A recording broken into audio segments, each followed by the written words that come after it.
una sa lahat. 3% of the project cost is given to the losing bidders. Yun yung by for the boys tawag nila, for the boys. So, hinahati-hati yan sa losing bidders, etc. Meron pa ibang binibigyan. Ano na yan? Dating gawin na yan na nangyayari sa DPWH. It's really something that we have to change in the culture. Mga kapatid, alas 5:30 na. Ito na mga bumabanderang balita. Kumambyo si Ombudsman Boying Rimulya, hindi nahihilingin na si Vacancy Center Joel Villanueva. Yaman ng mga congressman, sali ng mga kongresista, bubusisiin ng komiteng binuhay ni Speaker Bogie D. Ano ba talaga? Sunog sa tanggapan ng DPWH sa Quezon City, hindi raw dahil sa sumabog na computer.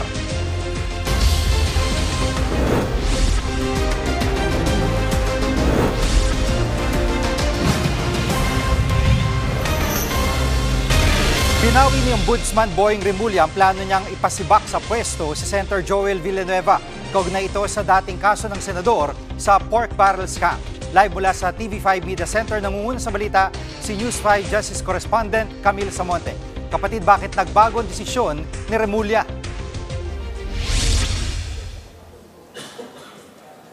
Jiggy, hindi na raw susulat si Ombudsman Boying Rimulya kay Senate President Tito Soto para ipatupad ang 2016 dismissal order laban kay Senator Joel Villanueva. Nakumpirma kasi ni Rimulya na binaliktad pala ni dating Ombudsman Samuel Martires ang desisyon sa kaso ni Villanueva noong 2019.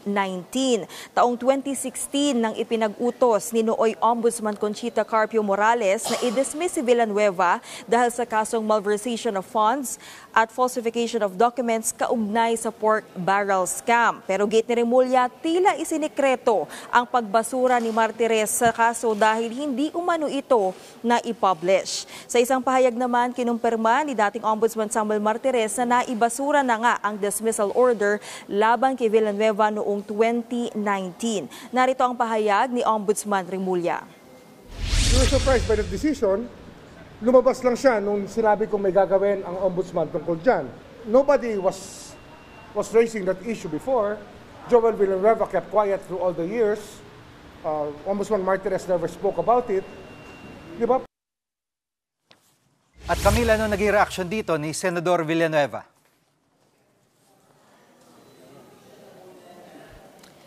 Jiggy, nanindigan si Senator Villanueva na ibinasura na nga ng Ombudsman ang dati niyang kaso na yan. Naglabas pa ng mga resibo si Villanueva, kabilang dyan ang dokumentong nagpapatunay na sa desisyon ng Ombudsman noong July 31, 2019 nakalagay na dismiss ang kanyang kasong malversation of funds and falsification of documents dahil sa kakulangan ng ebidensya. Naka-highlight din na pineke ang kanyang pirma kaugnay ng paratang na maanumalyang paggastos sa 10 million pesos niyang pork barrel fund noong siya'y party-list congressman pa. Naglabas din ng clearance si Villanueva mula sa Sandigan Bayan kung saan nakasaad na wala siya nakabinbin na kasong kriminal at administratibo hanggang noong Setyembre. At kakasend lamang ito ng opisina ni Villanueva. Pinakita rin niya na nagpadala mismo ng sulat ang Ombudsman sa Senado noong 2019 para iparating sa kanila dito nga sa pagbaligtad ng desisyon sa kanyang kaso. Ayon kay Senator Villanueva, inasahan na nila ang ganitong uri ng harassment. Idedemanda raw niya ang mga nagpapakalat ng maling impormasyon sa kanyang dating kaso. Gate naman ni Rimulya, walang ginagawang harassment kay Villanueva. Kabilang din si Villanueva sa mga senador na nadadawit sa flood control scandal. Yan muna ang latest. Balik sa iyo, Jiggy. Yan ang ulat ni Camille Samonte live mula sa TV5 Media Center. Nilinaw ni DPWH Secretary Vince Dizon kung anong pinagmula ng sunog sa gusali sa ahensya sa Quezon City. Live mula sa Quezon City, nangunguna sa balita si Dave Abuel. Dave, sabi kahapon ay sumabog na computer ang naging dahilan, pero ngayon, ano ang dahilan ng sunog?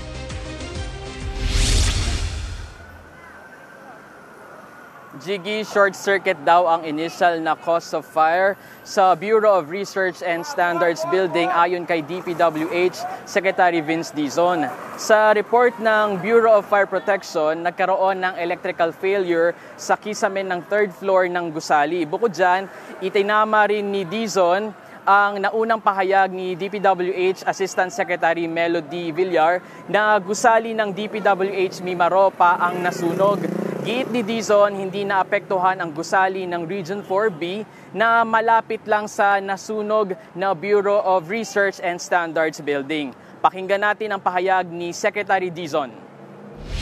She made a mistake by wrongly saying that the building that was affected by the fire was the Region 4B building. That is not true. She has apologized for that mistake and for the confusion. Dave, nabanggit ba ni Secretary Dizon ang lawak ng pinsala at kung may mga nadamay na dokumento? Jiggy, ayon kay Secretary Dizon, nasunog ang ilang mga manual at reports ng Bureau of Research and Standards pero meron naman daw backup na digital copy. May listahan na binasa ang DPWH ng mga dokumentong itong nasunog pero muling iginiit ni Dizon na walang flood control documents na nadamay sa sunog. Jiggy, nag-inspeksyon naman kanina ang NBI sa nasunog na gusali alinsunod sa utos ng Ombudsman. Yan ay para matukoy kung aksidente o sinadya ba ang sunog. Samantala, papaimbestigahan din daw ni Dizon ang mga ulat na nag-oopisina sa DPWH Mimaropa ang asawa ng isa sa mga assistant engineer na dawit sa flood control scandal. Jiggy. At Dave, lumagda rin ng kasunduan ng DPWH at Philippine Competition Commission at AMLAC tungkol ito saan? Jiggy, pumirma nga ng memorandum ang DPWH kasama ang Philippine Competition Commission at Anti-Money Laundering Council para yan daw ay paigtingin ang kampanya kontra korupsyon. Bahagi raw ito ng mga hakbang para mas mabantayan ang bidding process ng mga kontraktor. Nakapaloob din sa kasunduan ang pagbawi sa perang ibinulsa ng mga tiwaling kontraktor mula sa flood control projects. Yan muna ang latest. Balik sa iyo, Jiggy. Yan pong ulat ni Dave Abuel live mula sa Quezon City. Susunod, ang komite sa Kamara na nagbabantay sa SALN ng mga kongresista muling binuhay. At mga natatalong bidder tumatanggap din ng kickback ayon kay Ombudsman Remulla. Diyan lang kayo mga kapatid, dapat una sa lahat.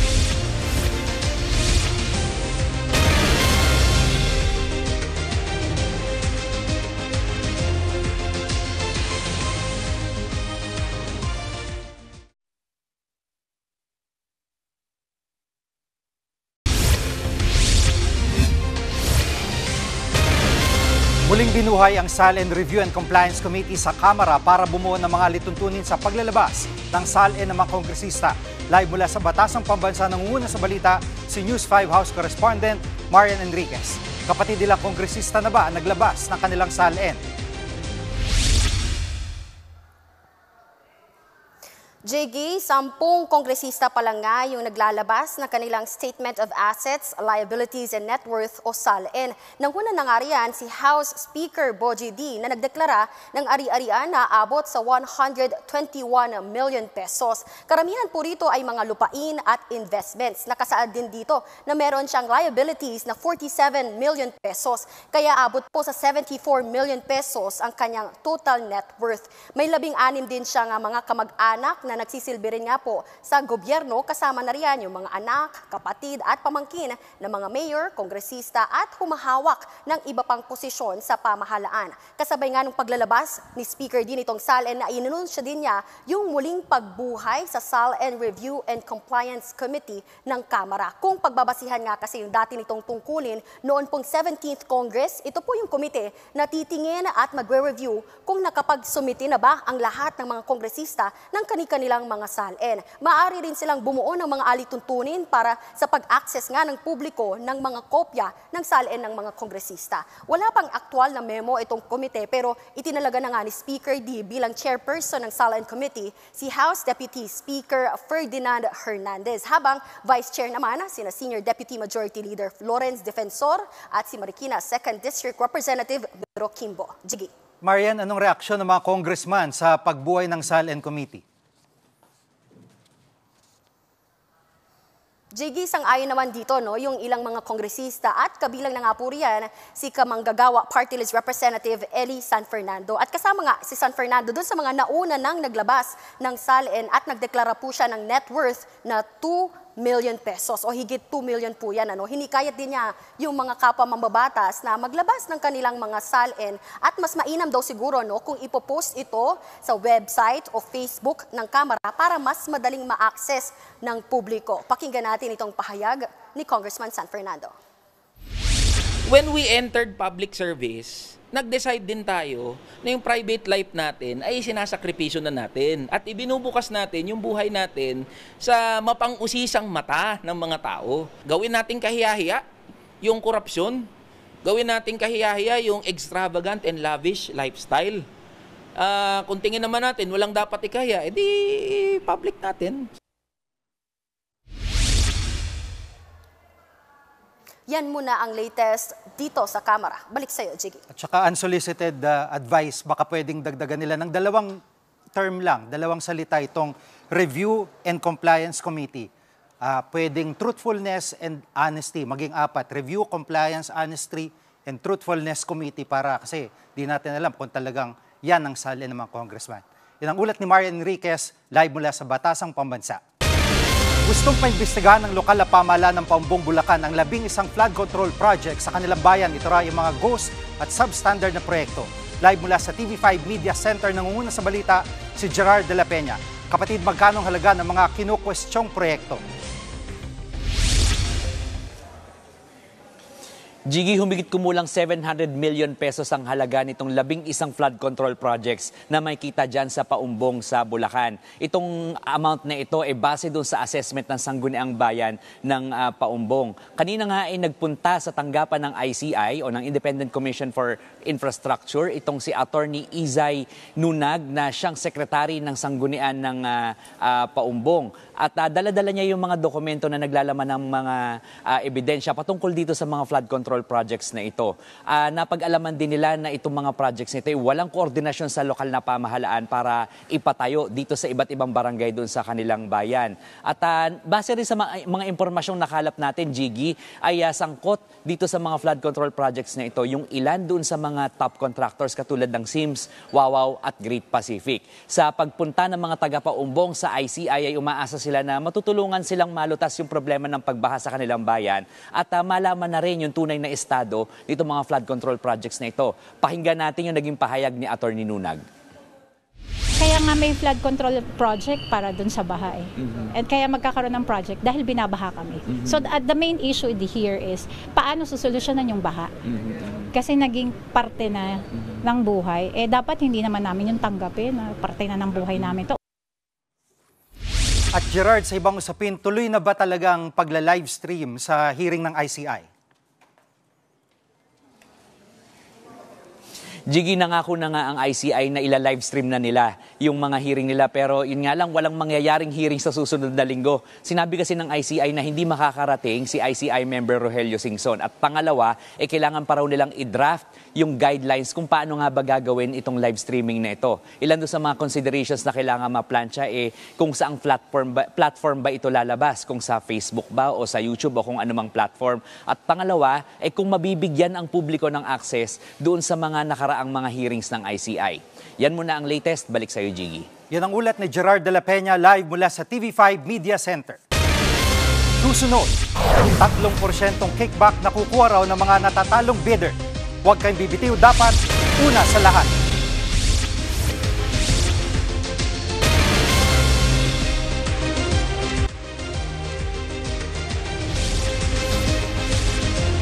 Nagsampa na ng reklamo DPWH Ombudsman laban sa ilang opisyalang ahensya at mga kontraktor na nasa likod ng umano'y substandard at ghost flood control project sa dalawang probinsya.